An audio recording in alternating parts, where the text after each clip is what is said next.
Warahmatullahi wabarakatuh. Selamat sore Bapak, Ibu, kakak adik, Mas Mbak, Nyuwun Sewu.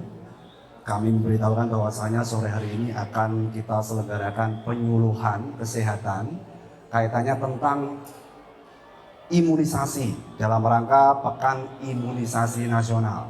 Nah, hal ini kita selenggarakan supaya para orang tua lebih aware bahwasanya kapan waktu terbaik untuk memberikan imunisasi kepada anak kita. Barangkali kalau yang Mbah Kung, Mbah Uti di sini, kapan waktu terbaik untuk memberikan imunisasi kepada cucunya.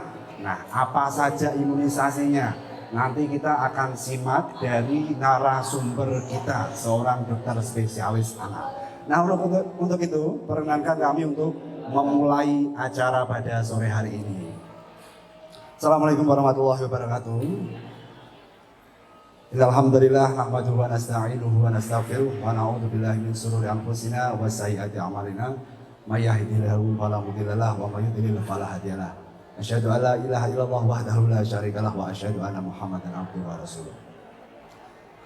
Yang terhormat Dr. Anindya Dewasa Sri, Magister Sains Spesialis Anak, dan yang kami hormati seluruh pengunjung, Bapak, Ibu, Mbah Kung, Mbah Uti. Pertama, marilah kita bersyukur kehadiran Allah Subhanahu wa Ta'ala yang senantiasa memberikan rezeki pada kita sehingga kita dapat hadir di RSU Fasadiksyat PK Muhammadiyah. Salawat serta salam semoga senantiasa tercurah pada junjungan kita Nabi Muhammad SAW, yang semoga kita semua mendapatkan syafaat beliau di yaumul qiyamah.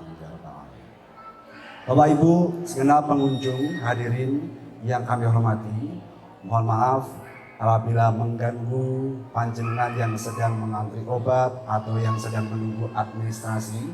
Tapi bahwasanya sore hari ini sangat penting kami sampaikan, ingin menyelenggarakan penyuluhan kesehatan kaitannya tentang vaksin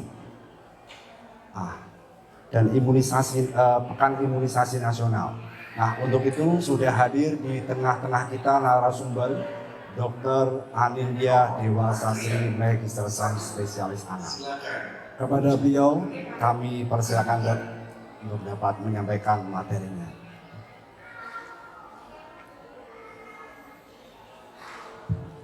Terima kasih Mas Bima. Sama-sama dong.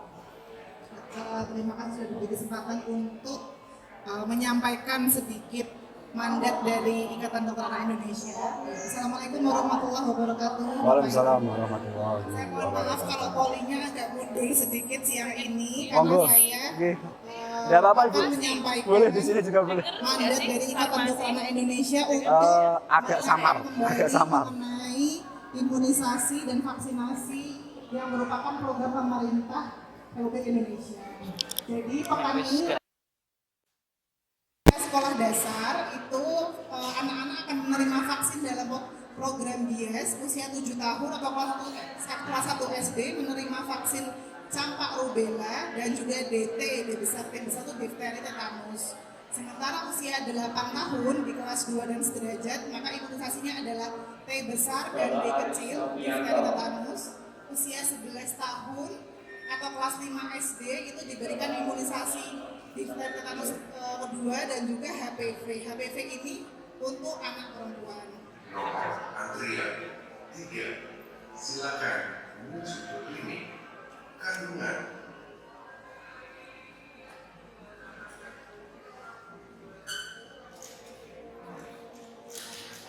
Itu untuk program imunisasi BIAS selanjutnya. Nah, sekarang kan karena imunisasinya bahwa pemberian imunisasi ganda lebih dari satu jenis imunisasi dalam satu kali kunjungan itu cukup aman dan efektif. Dia memberikan perlindungan yang cepat, jadi nggak perlu bolak-balik lagi.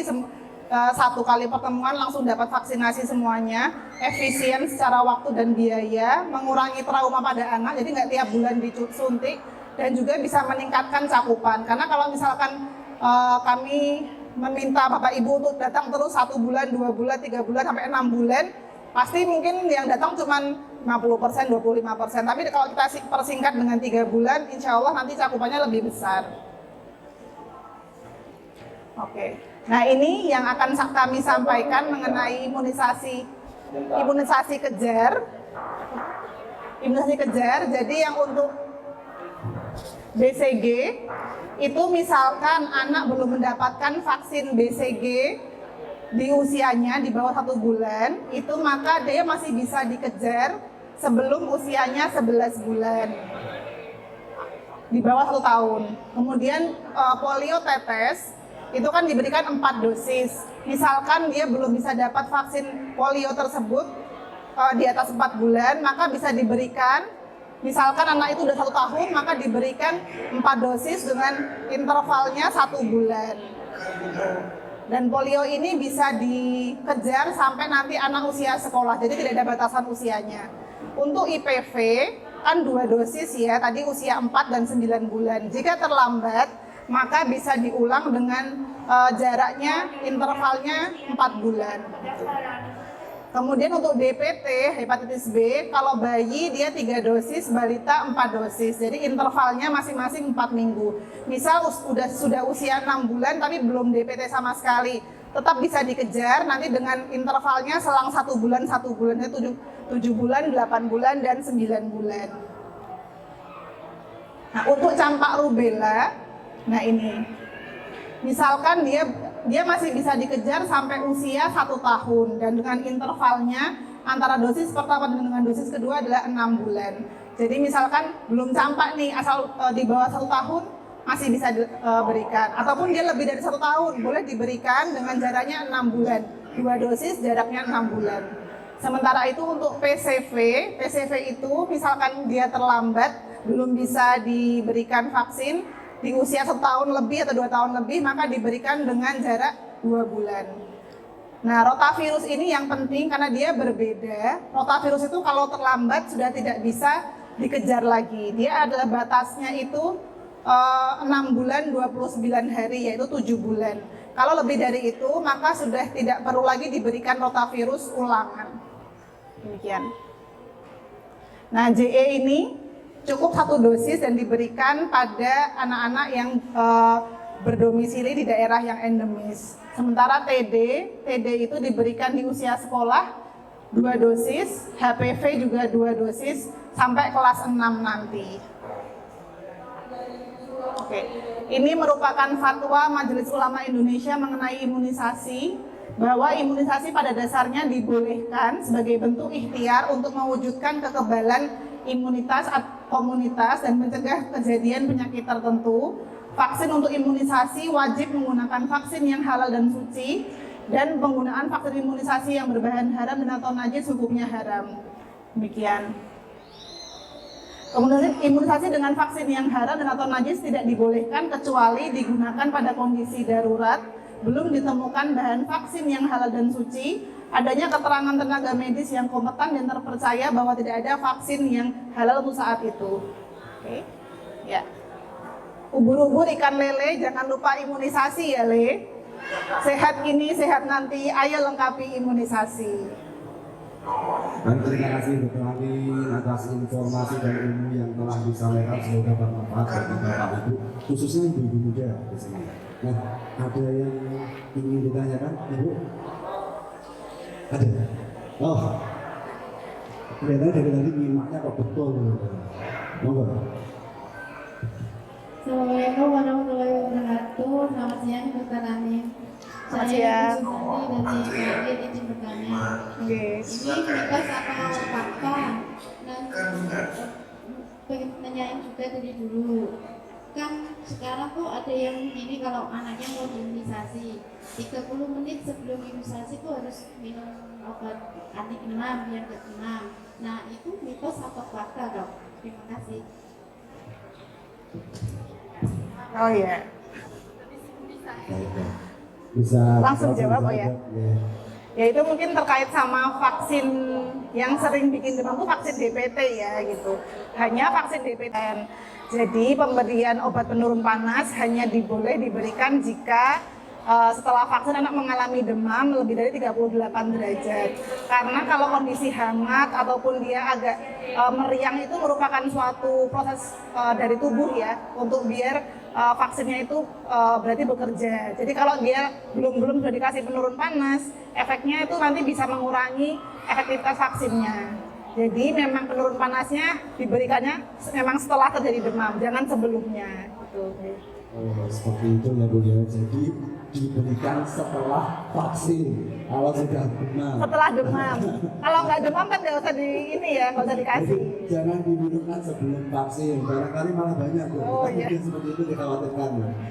Soalnya kejadian seperti ini juga banyak dari kalangan bapak ibu muda barangkali ketakutan kalau vaksin kok panas gimana caranya, berarti dikasih paracetamol ya gitu ya. Boleh paracetamol. Kemudian kalau misalnya takut banget, takut kejang, takut apa, alhamdulillah sekarang sudah ada vaksin yang minim demam ya Mas ya gitu. Jadi bisa mengalokasikan dana sedikit, nabung-nabung sedikit demi sedikit sebelum lahiran mungkin untuk memberikan vaksin yang terbaik untuk anaknya gitu. Kita bagus ini, berarti kalau ada yang pengen vaksin tapi nggak pengen demam anaknya bisa datang ke sini. Bisa iya tambah sedikit, tapi kan nggak khawatir malamnya demamnya gimana, anak kecil nggak bisa ngomong gitu. Ya. Barangkali Bapak Ibu yang ada di sini ada yang ingin ditanyakan kepada Dr. Amin, mumpung masih duduk di sini. Kalau memang sudah tidak ada, berarti kalau ada yang ingin ditanyakan bisa lewat konsultasi di ruang klinik dokter anak nantinya. Gitu ya Dok ya. Siap. Baik.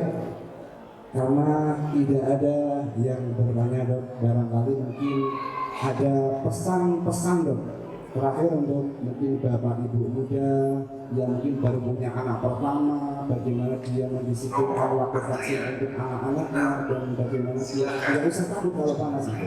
Mungkin ada pesan khusus untuk mereka. Baik untuk bapak ibu muda, baik yang sudah punya anak kecil maupun sedang mempersiapkan kelahiran bayinya. Jadi jangan takut untuk vaksinasi putra putrinya. Insya Allah vaksinasi merupakan suatu ikhtiar kita untuk mencegah penyakit-penyakit berat yang alhamdulillah sudah bisa dicegah dengan vaksin. Jangan takut demam tinggi, jangan takut kejang. Saat ini sudah banyak sekali pilihan vaksin. Kalau kepingin aman atau tidak demam, bisa memilih yang jalur vaksin yang paten. Kalaupun dengan vaksin yang generik, dengan ikhtiar obat penurun panas dan juga pemberian jadi kayak kompres seperti itu, insya Allah bisa menurunkan kejadian demamnya. Sementara itu gejala kejang maupun demam tinggi pada anak setelah vaksinasi insya Allah tidak terlalu tinggi, jadi jangan terlalu takut karena vaksin itu merupakan ikhtiar kita untuk menjaga anak tetap sehat. Baik, terima kasih banyak informasinya Dr. Amin. Kalau tadi Dr. Amin memberikan pamit, saya juga punya pamit. Ketayu beli bensin. Alhamdulillah bisa bertemu dan menerima ilmu dari Dr. Amin. Pulau Seprapat, Kalungjuwono, kalau ada tempat nyumbang aku. Mari kita tutup dengan bacaan alhamdulillah bersama-sama. Alhamdulillah. Mohon maaf atas segala kekurangan. Wassalamualaikum warahmatullahi wabarakatuh. Waalaikumsalam.